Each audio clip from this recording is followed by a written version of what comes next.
相传在印尼东北部的偏远山区，至今还有女性在从事入殓师这个职业。当地人相信人死以后灵魂容易迷失方向，必须第一时间用酸枣叶泡过的泉水给死者净身，然后用圣洁的白布将尸体包裹后进行土葬，这样死者的灵魂才能获得真主的指引，得到安息。提姆是附近村子里有名的入殓师，可当他想把衣钵传给女儿的时候，却遇到了难题。莱拉很难从容面对死者的遗体，每次都是强忍着恶心给母亲打下手。这次的死者是隔壁村子里的中年女性，似乎生前遭受过身体上的折磨。莱拉刚想说出自己的看法，却被母亲及时打断。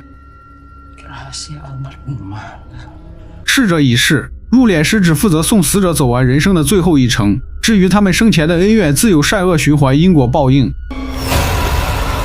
这天阳光明媚，微风和煦，村长要为自己的小儿子举办成人礼，按照当地习俗，所有人都要来表示祝贺。提姆与几个好姐妹因此又聚在了一起，她们或是丧偶，或是离异，全部都成了寡妇，所以每次聚在一起总是有着聊不完的话题，东家长西家短的各种小道消息漫天飞。时间很快来到了晚上，提姆准备好一切，正在进行睡前的祈祷，可就在这时，身后突然多出来一个恐怖的身影。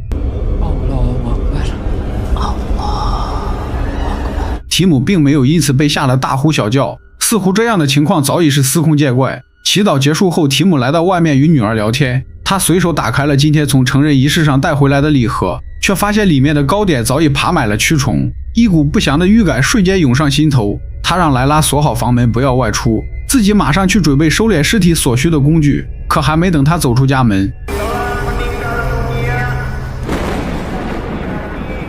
天空突然炸雷四起，狂风大作。自此以后，村子里再无宁日。提姆冒雨来到了村长的家里，死者是村长的母亲艾达夫人，同时也是他们寡妇小分队里的核心成员。看着自己的好友死不瞑目，哪怕入行几十年的提姆也忍不住打了个寒战。地上的一张老照片更是让他感受到了莫名的恐惧。处理完一切后，提姆开始变得魂不守舍。回家后马上就要烧掉艾达穿过的血衣，莱拉刚想多嘴就被母亲及时制止。Nanti kalau kamu mandiin jenazah, semua harus kamu bakar. Jangan sampai rasa penasaran kamu. 莱拉主动提出帮母亲烧掉剩下的物品，竟也无意间看到了那张发黄的老照片。而提姆在回房间的时候，居然在镜子中看到了更加恐怖的一幕。由于放心不下母亲，莱拉当晚与提姆睡在了一起，可能预感到有不好的事情即将发生。提姆拉着女儿聊了很久，还嘱咐她一定要照顾好自己和哥哥的生活。果然到了后半夜，一只巨大的鬼手从天而降，提姆虽有察觉，但已无能为力，很快便被对方死死掐住了脖子。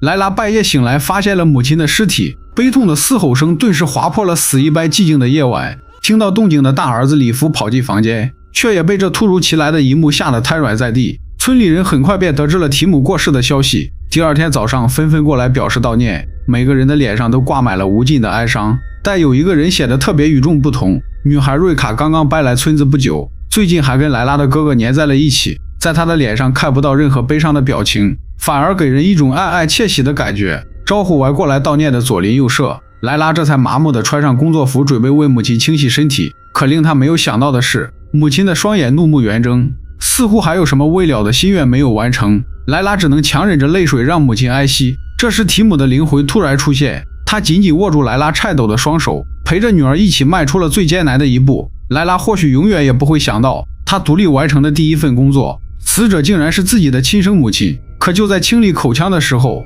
竟然从中掏出了一截带刺的铁丝，似乎母亲的死另有隐情，并不仅仅只是我们看到的这么简单。但莱拉遵循了母亲的告诫，并没有把这件事情告诉任何人，她要亲自调查出母亲死亡背后的真相。此后的几天里，莱拉时常出现幻觉，在清洗染血的床单时，竟然又一次看到了漂浮在水面的铁丝，然而捞起来后又莫名的消失不见。由于艾达夫人与提姆几乎同时过世，村民之间很快便开始流言四起，甚至有人说这个村子被人下了诅咒。没想到此话一语成谶，很快村子里便再次发生了意外。晚上村民们聚在一起，正在为死去的两位女士做着祈祷，没想到就在这时，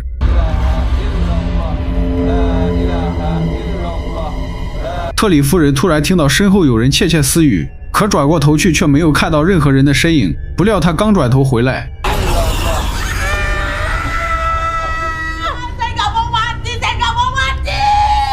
村民们都以为是突然停电才导致他害怕尖叫，急忙在房间里点燃了数支蜡烛，祈祷仪式继续进行。然而莱拉却在这时看到了不该净的东西，除了已经死去的母亲和艾达夫人，人群中分明还坐着另外一个女鬼，穿着竟然与对面的安娜一模一样。莱拉反反复复确认了好几遍。里夫虽然不知道发生了什么，但看到妹妹瑟瑟发抖的样子，还是急忙上前安抚。仪式结束，回到家里，莱拉竟然在母亲的房间看到了一个正在做着祈祷的熟悉身影。她不可置信地慢慢靠近，想要触碰的瞬间，对方竟又凭空消失。还没等她搞清楚眼前的状况，莱拉却又突然踩到了一截铁丝，与母亲口中发现的铁丝极为相似。莱拉拔掉铁丝，想要仔细观察，随后一股无形的力量快速来到了安娜的家里。此时她正在与儿子图瓦讨论搬出去住的问题。虽然身边的朋友接连发生了意外，但他依然不愿意离开这个生活了几十年的小村庄。就在这时，图瓦身后突然出现了一个恐怖的身影，留意到母亲的眼神有了变化，图瓦急忙朝着身后看去，但并没有看到任何东西。图瓦根本没有多想，随后起身准备外出的行李去了。可安娜却像是中了邪一样，仔仔细细地检查了房间的每一个角落。本以为是自己过于紧张看花了眼，但就在这时，衣柜门缓缓打开，安娜本能的想要上前看看怎么回事，没想到就在她伸出手的瞬间，还没等她做出任何反应，柜门又以极快的速度自行打开。安娜好奇地凑上前想要一探究竟，突然图瓦听到响动后过来查看，却只看到母亲在不停地口吐鲜血。他想冲进房间救出母亲，不料房门却在此时突然关闭。片刻之后，图瓦终于打开了房门，可母亲早已倒在血泊之中，没有了呼吸。村民们很快得知了安娜去世的消息，小镇的警长也闻讯赶到，他怀疑这是一起连环杀人案，想要请求死者家属配合验尸，但没想到却被图瓦一口回绝。母亲发生意外时，他全程在场，所有的迹象都表明绝不可能是人为谋杀。村长请莱拉过去给尸体沐浴，可敲了很久的房门始终无人应答，村长只能求助里夫进去看看什么情况，毕竟死者为大，不管莱拉多么不情愿，都要第一时间前往死者家里为其沐浴收敛。莱拉却表示自己非常害怕，随后便毫不犹豫将哥哥推出了房间。他并不是害怕单独面对死去的尸体，而是害怕这些无中生有的诡异铁丝，其中似乎隐藏着什么他不知道的惊天大秘密。莱拉准备躺下继续睡觉，不料安娜的鬼魂竟然主动找上了门。莱拉惊叫着跑出了房间，正好碰到从安娜家里刚刚回来的哥哥。当得知安娜的死状与母亲的一模一样，莱拉似乎是想要验证什么事情，急忙收拾好工具来到了死者的家里。他第一时间检查了死者的口腔，很可惜并没有在里面找到猜想中的铁丝。莱拉只能按照正常的流程给尸体沐浴，没想到就在这时，尸体坐起后不断地拍着自己的腹部，似乎是在向莱拉暗示着什么。莱拉鼓足勇气掀开盖在身上的布单，果然在尸体肚子上找到了一根长长的铁丝。尸体也像是完成了自己最后的使命，随即瘫软在了莱拉的怀里。莱拉小心翼翼把安娜重新放回床上，但不知何时女人已经睁开了眼睛，而且任凭莱拉如何努力都无法让其闭合。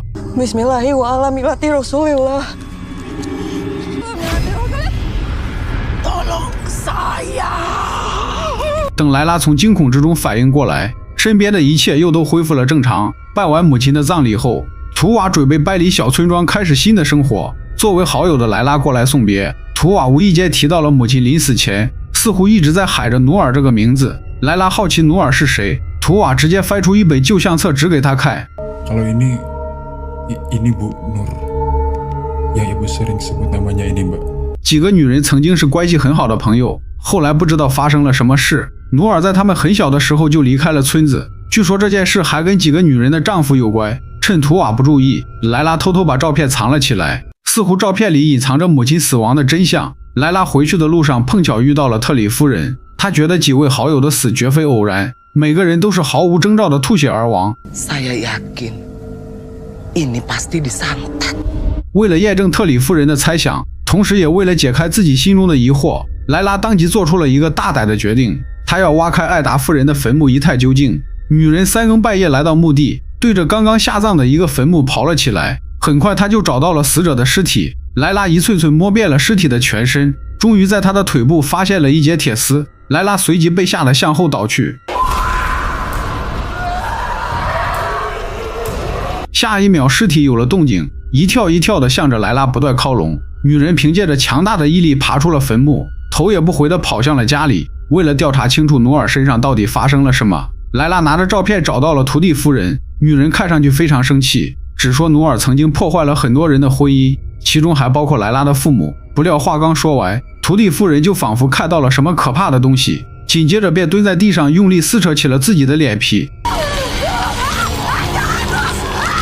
莱拉急忙伸手阻止，不料身后却突然有人拍她的肩膀，直到这时莱拉才恢复了神智。原来刚才的一幕全都是自己的幻觉。图蒂夫人好端端地站在身后，莱拉继续向她追问努尔的事情，但图蒂夫人似乎并不想再提起当年的往事，故意岔开话题把莱拉带出了房间。与此同时，家里这边里夫很快就发现了莱拉挖坟使用的工具，他愤怒地找到妹妹理论，莱拉只能将调查到的事情如实相告。每具尸体上都会出现的诡异铁钉，至今身份还是谜一样的努尔。现在莱拉自己都开始怀疑几个人的接连死亡真的是遭到了诅咒。不料他的推断全都被窗外的特里听到，三人被诅咒致死的消息很快便在村子里开始疯传。大家听完后人人自危，都在猜测下一个受害者将会是谁。可当这个消息传到瑞卡耳中时，女孩却表现得异常平静。可往往表面上看起来越平静的人，很有可能就是隐藏最深的那个人。当天晚上，莱拉找到特里对峙，埋怨他不该把自己的推断宣扬出去。就在这时，警长恰好赶到，主动向莱拉讲起了关于努尔的事情。女人10几年前确实在村子里住过一段时间，身边还有个年龄与莱拉相仿的女儿。很可惜，从村子搬出去不久后，努尔就死在了外地。警长临走前还不忘叮嘱莱拉，村子里再发生意外一定要及时通知自己。警长走完，莱拉本想继续找特里争论，不料女人像是中邪了一样发出怪叫。女人被努尔的鬼魂附身。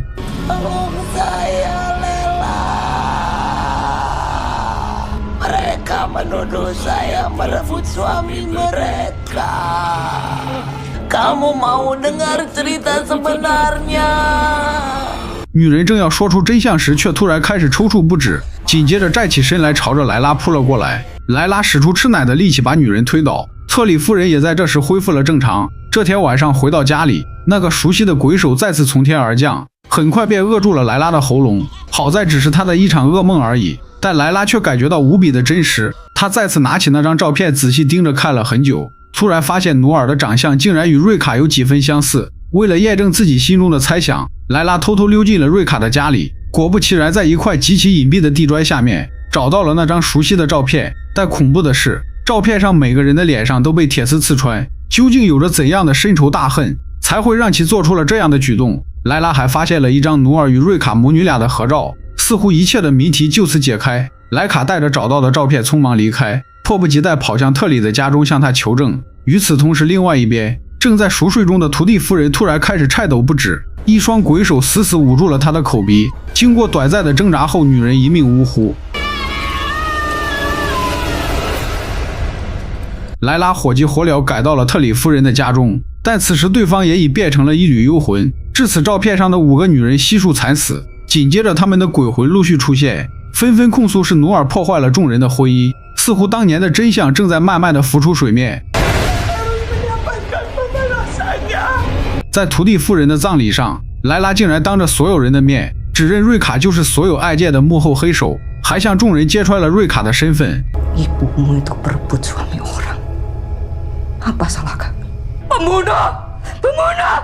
Pembunuh! 没想到瑞卡表现得依然无比淡定，还说死去的几个女人是罪有应得。紧接着，现场的几个女人仿佛中邪了一样，纷纷倒在地上痛苦不堪，场面瞬间乱成了一锅粥。瑞卡则趁乱离开了现场，警长出面很快维持住了秩序。众人这才想起向莱拉求证刚才他说过的话。当得到肯定的回复后，愤怒的女人们手持棍棒冲向瑞卡家里。这个场景像极了10几年前的一幕。寡妇小分队的5个女人怀疑自己的丈夫与努尔有染，于是用铁丝将女人牢牢捆住，拉到院子里受尽所有人的百般凌辱。她们没有勇气与自己的男人对峙，只能将长久以来隐忍的怒火撒在了努尔身上。而这一切全都被年幼的瑞卡看在眼里，他发誓一定要让这群女人付出应有的代价。没想到一切的真相被莱拉戳穿，瑞卡正在经受着与母亲同样的命运。Bertahun-tahun yang lalu kalian lakukan ini ke ibu saya. Sampai ibu saya menderita sampai akhir hayat hidupnya.